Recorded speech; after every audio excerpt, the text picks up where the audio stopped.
serta saudara-saudari, orang yang melakukan firman Tuhan adalah orang yang melakukan kehendak Tuhan. Tuhan menginginkan setiap orang menjadi pelaku firman dan menghasilkan buah kebenaran. Mari kita berdoa sebelum kita mendengarkan firman Tuhan. Sungguh besar kasih dan kuasa-Mu di tengah-tengah hidup kami ya Bapa, sehingga pagi ini Engkau terus memberkati hidup kami, Engkau menopang kami, Engkau juga kiranya terus melindungi kami. Kami bersyukur untuk segala berkat dan penyertaan Tuhan. Kami mau membaca dan merenungkan firman-Mu, Tuhan kiranya memberkati firman-Mu pagi ini. Di dalam dan demi Yesus Kristus kami berdoa dan mengucap syukur. Amin. Pagi ini kita akan bersama-sama merenungkan satu tema firman Tuhan. Kebaikan dan kejahatan tumbuh bersama. Di dalam dunia ini, dunia yang kita tinggali ini selalu ada dua hal yang terus beriringan, yaitu kebaikan dan kejahatan, gelap dan terang, suka dan duka. Coba kalau dunia ini adanya tentang kebaikan semua, lalu tidak ada kejahatan. Alangkah sukacitanya kita ya. Lalu seandainya dunia ini ada kejahatan, tidak ada kebaikan. Alangkah sengsaranya hidup kita. Dan kalau di dunia ini hanya ada gelap, tidak ada terang, maka kita tidak bisa membedakan mana yang baik dan mana yang tidak baik. Lalu kalau dunia ini terang terus tidak ada kegelapan atau tidak ada waktu yang gelap, kapan kita beristirahat? Waktu siang kita bisa cari nafkah, waktu malam gelap kita bisa istirahat. Inilah kehidupan di dalam dunia. Lalu kejahatan dan kebaikan selalu tumbuh bersama. Di mana ada kebaikan, selalu ada kejahatan. Lalu di mana ada kejahatan, pasti masih ada kebaikan. Tuhan Yesus mengajarkan tentang perumpamaan, yaitu perumpamaan tentang lalang di antara gandum. Ketika sang petani menaburkan benih gandum yang terbaik yang ditaburkan. Lalu di antara gandum itu tumbuh juga ilalang. Lalu hamba-hamba sang tuan, sang pemilik tanah, kucabut sajalah ini ilalang ini. Oh jangan, nanti gandumnya ikut tercabut. Biarkanlah dia tumbuh bersama. Matius 13 ayat 30 berkata demikian. Biarkanlah keduanya tumbuh bersama sampai waktu menuai. Pada waktu itu aku akan berkata kepada para penuai, kumpulkanlah dahulu lalang itu dan ikatlah berberkas-berkas untuk dibakar. Kemudian kumpulkanlah gandum itu ke dalam lumbungku. Lalang dan gandum tumbuh bersama.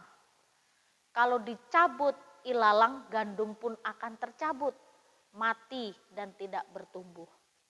Lalu sang petani membiarkan ilalang dan gandum tumbuh dan hasilnya di akhir. Bagaimana ketika mereka menuai gandum? Gandum dan ilalang itu hampir mirip begitu ya. Lalu yang bisa membedakan di akhir ketika panen gandum. Mereka bisa membedakan ini lalang dan gandum. Lalu ketika ilalang dibedakan, gandum juga ditaruh di tempat gandum, lalang ditaruh di tempat ilalang. Karena ilalang tidak berguna, tidak menghasilkan lalu dibakar. Dan gandum menghasilkan. Demikianlah kejahatan di dalam dunia ini suatu hari akan berakhir. Tapi kebaikan-kebaikan yang dilakukan oleh anak-anak Tuhan akan terus bersinar, memancarkan kasih dan terang Tuhan. Jadi Bapak Ibu serta saudara-saudari, seringkali kita kadang-kadang memikirkan dan juga kita menginginkan bahwa tidak ada lagi kejahatan di dalam dunia ini. Ada juga orang berkata, sampai kapanlah orang terus berbuat jahat? Banyak orang yang tidak lagi takut kepada Tuhan, tapi lebih takut kepada manusia. Sehingga mereka terus berbuat jahat, bahkan semakin jahat.